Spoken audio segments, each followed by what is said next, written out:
Salut! J'ai fait cette petite vidéo-là pour vous montrer comment installer Windows 10 sur un nouveau PC ou encore pour formater un ordinateur à l'aide d'une clé USB d'au moins 8 GB. La démarche est très simple et la première étape, c'est d'aller installer le logiciel d'installation Windows sur Internet. OK, alors quand on a inséré la clé USB d'au moins 8 GB vide dans l'ordinateur, on peut aller chercher le logiciel d'installation. On va taper Windows 10 installation, Media. Ensuite de ça, on va aller faire télécharger une image de disque Windows 10. Sur la page d'accueil, on va choisir télécharger l'outil maintenant. Enregistrer le fichier. Une fois le fichier téléchargé sur votre ordinateur, on démarre le logiciel.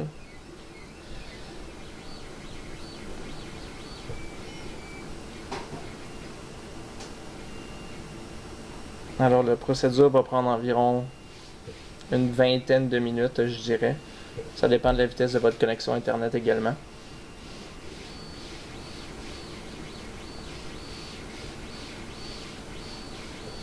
On accepte les conditions.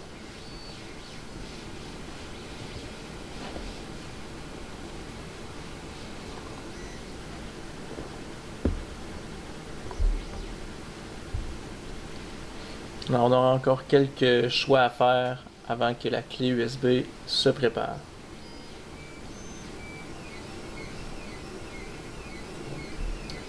Créer un support d'installation. Suivant.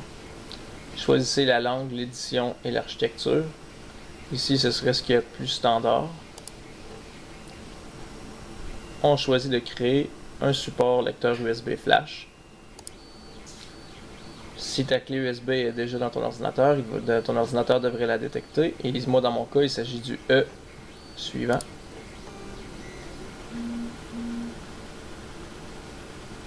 Et à partir de ce moment, c'est là que ça va prendre environ 20 à 30 minutes pour que le reste de la procédure se fasse.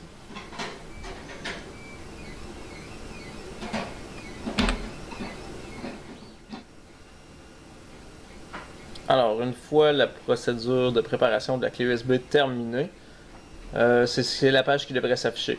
Alors, on a simplement à cliquer Terminer et aller brancher notre clé USB dans l'ordinateur sur lequel on veut faire la nouvelle installation ou le formatage. Alors, la clé USB est installée dans l'ordinateur. On peut maintenant le démarrer.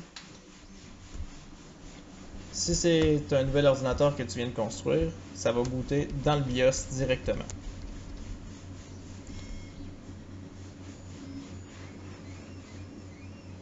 Alors, tout dépendant de la marque de ta motherboard, le menu ici va être différent. Normalement, tu pourrais simplement laisser rouler l'ordinateur avec la clé USB branchée dans la motherboard à l'arrière de l'ordinateur et il finirait par la détecter s'il n'y a aucun système d'exploitation installé puis que c'est une nouvelle installation. Dans le cas où ce serait un formatage, il faut aller dans le BIOS, comme j'ai fait, en cliquant sur F2 ou Delete à l'entrée, à l'ouverture de l'ordinateur. Ensuite, on doit choisir notre booting. Alors ici, on a le choix entre Windows Boot Manager ou le UEFI USB 10 3. Ça, c'est la clé USB qu'on a créée d'installation Windows 10. Dans ce cas-ci, je vais la mettre en premier. Tout dépendant de ton menu, ça va fonctionner différemment, sauf que ce qu'il faut savoir, c'est qu'il faut placer la priorité de booting, la clé USB. Alors une fois que c'est fait, on peut faire la touche F10 pour passer à la prochaine étape, Save configuration et change setup. Ensuite, l'ordinateur va redémarrer sur la clé USB d'installation Windows 10.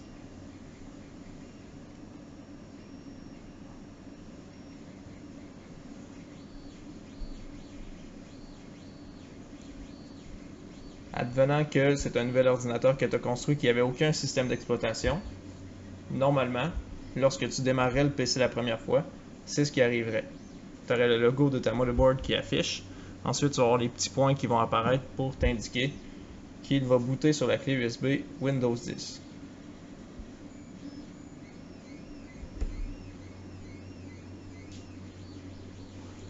Alors, c'est ici que commence l'installation de Windows 10. Installer maintenant.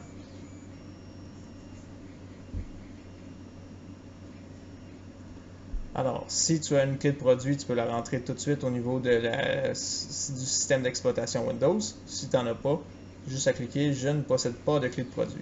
S'il y en avait déjà une sur ton ordinateur, tu peux aussi cliquer là-dessus, puis quand il va se connecter sur Internet, il va la reconnaître.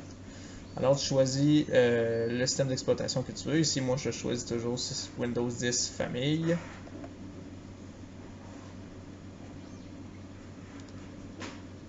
On accepte les termes du contrat. Dans mon cas, je choisis toujours la personnaliser, installer uniquement Windows. Si tu veux faire un formatage de l'ordinateur, c'est ici que ça se passe. Si c'est le cas, comme sur cet ordinateur-là, il y a un système d'exploitation installé, je vais le supprimer pour le réinstaller. Donc, si j'avais un virus ou quelque chose qui ne fonctionnait pas bien et que je voudrais formater mon ordinateur, je pourrais supprimer ici toutes les partitions de disque pour faire une installation propre de Windows 10. Qui effacerait tout. Évidemment, si vous avez des photos ou des vidéos de famille, avant de faire un formatage de ce type-là, il faut toutes les installer sur une clé USB ou un disque dur externe pour ne pas les perdre. Parce que ça va absolument tout supprimer. Alors, si c'est un nouvel ordinateur sur lequel tu installes pour la première fois un système d'exploitation, c'est la première option qui va t'apparaître, c'est ton disque que tu vas avoir branché. Ici, moi, j'ai un disque M2 de 1 TB qui est prêt à être utilisé pour installer Windows 10 dessus. Alors, on va cliquer sur Suivant.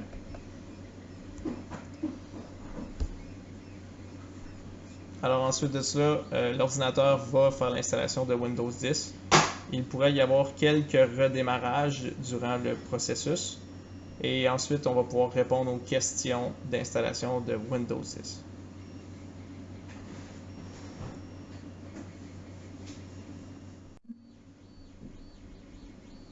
OK, alors après 2 redémarrages dans mon cas, j'arrive au menu d'installation de Windows 10. Windows 10 est donc installé, il faut juste que je choisisse les options qui correspondent à ce que je souhaite. Alors, on choisit la région. Ça, c'est les claviers, canadien multilangue standard. Souvent, pour moi, un seul clavier, ça suffit. Vous pouvez choisir votre connexion Internet. Je choisis toujours que je n'ai pas de connexion Internet pour pouvoir continuer avec l'installation limitée. Si vous branchez tout de suite votre connexion Internet, Windows va vous demander d'associer des comptes et je trouve ça plus compliqué alors qu'on pourra le faire tout à l'heure lorsqu'on aura terminé d'installer l'ordinateur comme il faut. Si vous ne souhaitez pas avoir de mot de passe à l'ouverture de l'ordinateur, c'est aussi ce qu'il faut faire. Il ne faut pas connecter son Internet pour pouvoir tout simplement choisir le nom d'utilisateur et continuer l'installation. Vu que je n'ai pas connecté d'Internet et de compte, je n'ai pas besoin de choisir de mot de passe.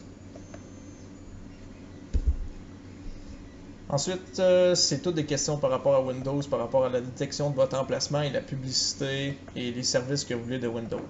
Dans mon cas, personnellement, je désactive tous ces services, tous ces systèmes,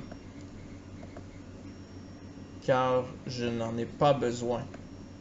Et c'est pour aussi conserver le minimum de vie privée que j'ai encore.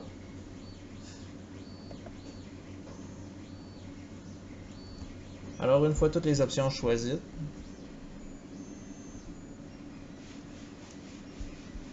Windows va faire les derniers préparatifs pour que le système d'exploitation puisse ouvrir.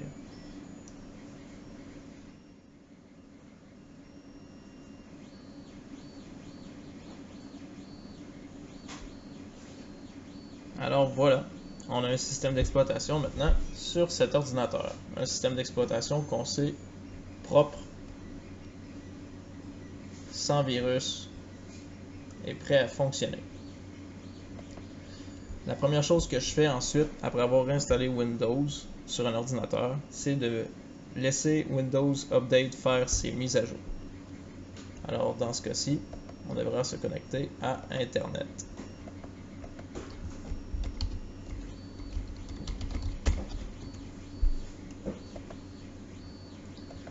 Une fois la connexion Internet branchée, on va dans les paramètres.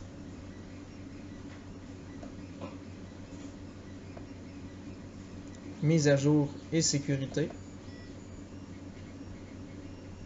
et on laisse Windows Update effectuer des mises à jour. Encore une fois, il faudra probablement redémarrer l'ordinateur une fois ou deux lors de cette mise à jour. Comme vous pouvez voir, plusieurs drivers vont s'installer en fonction de l'ordinateur. Une fois cette procédure terminée, on va passer à l'installation des drivers de la carte graphique. Ici, une RTX 3060. Alors, je vais arrêter la vidéo pour l'installation des drivers de Windows 10 et ensuite on passera à l'installation des drivers de la carte graphique. Alors, une fois toutes les mises à jour Windows 10 terminées, Windows Update devrait tout simplement vous dire que vous êtes rendu à jour. Ensuite, on peut voir ici que il n'y a aucun haut-parleur qui est détecté. Ça, c'est parce que les drivers de la carte graphique ne sont pas installés. Alors, la sortie de son n'est pas détectée. Pour régler ce problème, il faut aller installer les drivers de la carte graphique. Si vous utilisez un processeur avec des graphiques intégrés, vous n'aurez pas cette démarche à faire. Mais dans ce cas-ci, on va aller chercher les drivers.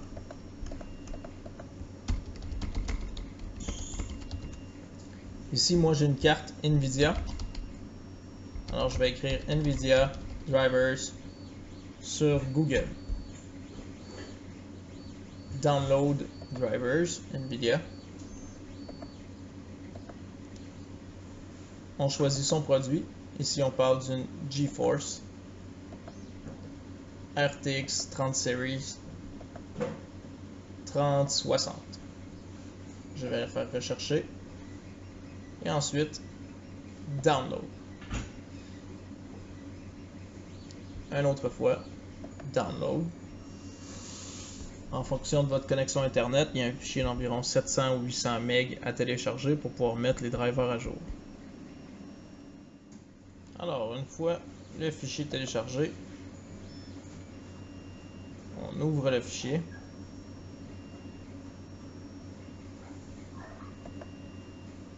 On clique sur OK. NVIDIA va préparer le logiciel d'installation des drivers.